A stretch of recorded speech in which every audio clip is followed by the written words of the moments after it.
Chicago teachers cited several reasons for staging a one-day strike on Friday. From decreases in their pension contributions to unpaid furlough days, Chicago teachers are feeling the brunt of the state budget deadlock in Springfield. And as Chicago teachers walked the picket line, Chicago Public Schools called the strike illegal.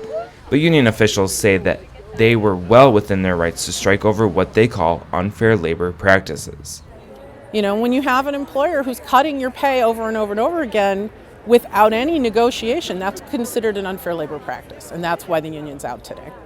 With the strike, the teachers union is also trying to put public pressure on lawmakers to provide more funding for the school system and other programs. We need to amp up what we're doing in order to get some sort of a movement that's best for not just the teachers, but for our students as well. Chicago teachers picketed at their respective schools throughout the city. At Edmondson High School, about 60 protesters walked the streets of Damon and Foster. Cars passing by honked with encouragement, and even students and parents joined to support their teachers. Not only has this system given me so much, but so have my teachers. So I stand in solidarity with them because they have given me everything that I've been able to do.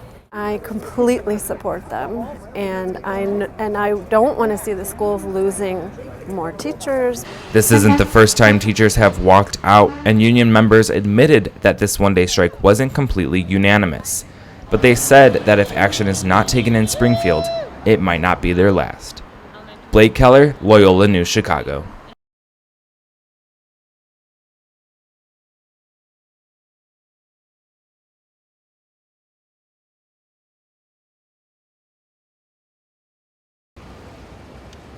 Amanda Quisenberry is preparing for her graduation in the next few weeks, but her journey to getting her degree wasn't always easy. Here's her story. Growing up in an athletic family and having a love for sports, Amanda played basketball and volleyball, but she also had a love for news and she always wanted to write. She was about to finish up her senior year of high school when her life changed forever. On Veterans Day of 1997, Amanda and a few of her teammates were in a serious car accident. I just suddenly realized I couldn't move. So I just said, I can't move. And it kind of all just hit me at one point at that moment. And I just looked at her and I said, I'm never gonna walk again. I'm never gonna walk again. Between visits at home and the hospital, Amanda received tutoring and graduated from high school on time. She took the next few years off to rebuild her strength and take a stab at acting before moving to the Edgewater neighborhood in Chicago. She came to Loyola in 2011 to study journalism. Being in Chicago, I don't know what it was. It just seemed like anything's possible here. So I decided it was time to get a college education and pursue this journalism thing. Professor John Slania, the School of Communications Associate Dean, says having Amanda in class was like having a teacher's assistant. But then very quickly, she became the leader of the discussion. She was the one that had read all the newspapers and knew all of the stories that I was talking about at the day, all the ethical issues, and she led the discussion. So she really drove the course. While writing for class assignments, Amanda also wrote for the Loyola Phoenix and even has her own blog.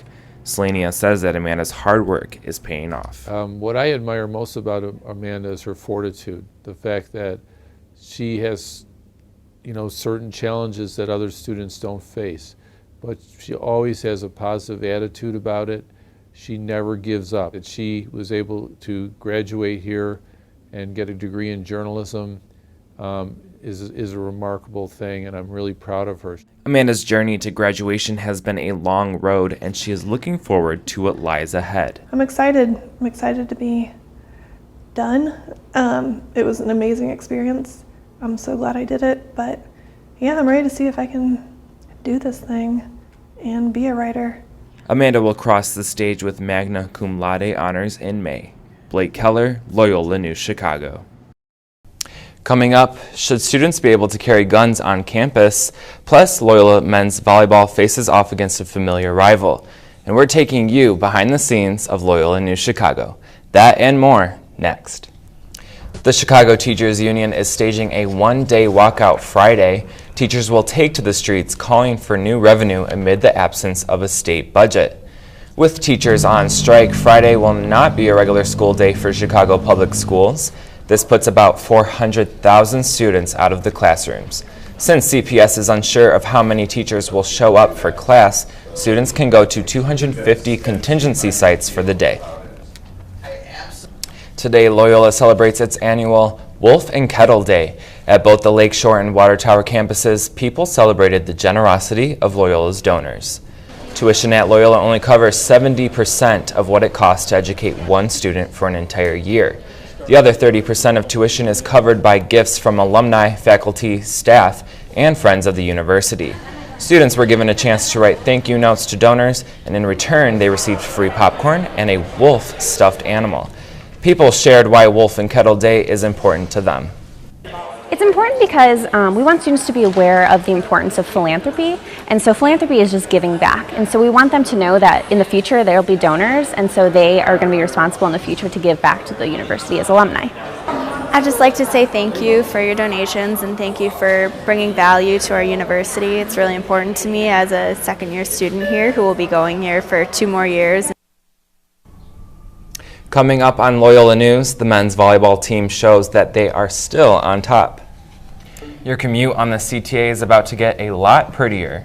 The CTA announced that it will be looking for artists to create artwork to decorate 10 train stations and 1 bus terminal.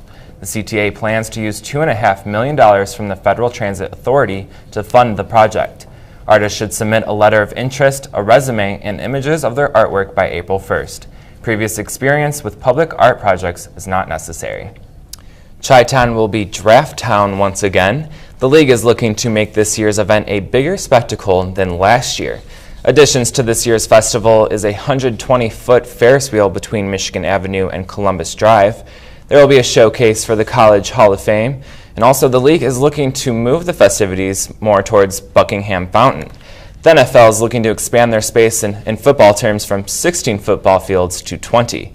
The NFL draft is returning to Chicago starting April 28th and will go until April 30th. Draft picks will take place in the Auditorium Theater at Roosevelt University. I wish the exhibit was staying around a little bit longer than just a day. Me too, Larissa, but I'm still going to try and win those tickets. Sounds like a good time. That's our news for today. Thanks for watching. We'll be back next week with another edition of Loyola News Chicago, but for now, have a good day.